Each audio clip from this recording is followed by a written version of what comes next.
গাজীপুরের শ্রীপুরে লতিফকে পিটিয়ে হত্যা ঠাকুরগাঁও থেকে প্রধান আসামি গ্রেপ্তার। গাজীপুরের শ্রীপুর পোশাক শ্রমিক হত্যা মামলার প্রধান আসামি মোহাম্মদ মোফাজ্জল হোসেনকে গ্রেপ্তার করেছে র্যাব।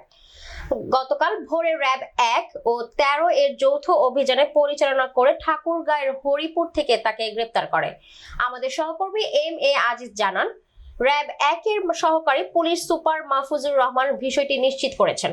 গ্রেপ্তার মোহাম্মদ মোফাজ্জল হোসেন গাজীপুর জেলার শ্রীপুর পৌরসভার কেওয়া পশ্চিম খণ্ড গ্রামের করইতলা এলাকার শরাফত আলীর ছেলে। নিহত পোশাক শ্রমিক আব্দুল লতিফ একই গ্রামের আব্দুল খালেকের ছেলে। তিনি স্থানীয় একটি পোশাক কারখানার চাকরি করতেন। সহকারী পুলিশ সুপার মাহফুজুর রহমান জানান, ঘটনার পরপরই এলাকায় চাঞ্চল্য সৃষ্টি হলে আসামিদের গ্রেপ্তারের জন্য র্যাব ১ এর বিষয়টি আমলে নিয়ে ছায়া তদন্ত শুরু করে এবং গোয়েন্দা নজরদারি বৃদ্ধি করে। পরে র্যাব খবর পায় লতিফ হত্যার প্রধান আসামি মোফাজ্জল হোসেন ঠাকুরগাঁও জেলার হরিপুর থানাধীন টেংরিয়া এলাকায় আত্মগোপনে রয়েছেন।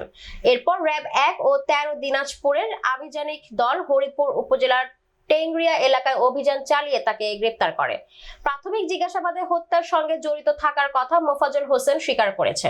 তার বিরুদ্ধে আইনগত ব্যবস্থা প্রক্রিয়াধীন রয়েছে। এর আগে গত ১৮ এপ্রিল রাতে দাওয়াতের কথা বলে নিহত লতিফকে মোবাইল ফোনে করে শ্রীপুর বহেরার চালা এলাকায় শিরিনের বাড়িতে ডেকে আনে তার বন্ধু মোফাজ্জল হোসেন। পরে খাওয়া দাওয়া শেষে বাড়ির বাইরে বের হলে মোফাজ্জল আব্দুল লতিফকে বাঁশ দিয়ে এলোপাতাড়ি মারধর করে। এক পর্যায়ে তার মাথায় আঘাত লাগলে সে মাটিতে পড়ে যায়। পরে লতিফকে উপজেলা স্বাস্থ্য কমপ্লেক্সে নিয়ে গেলে জরুরি বিভাগের চিকিৎসক মৃত ঘোষণা করেন।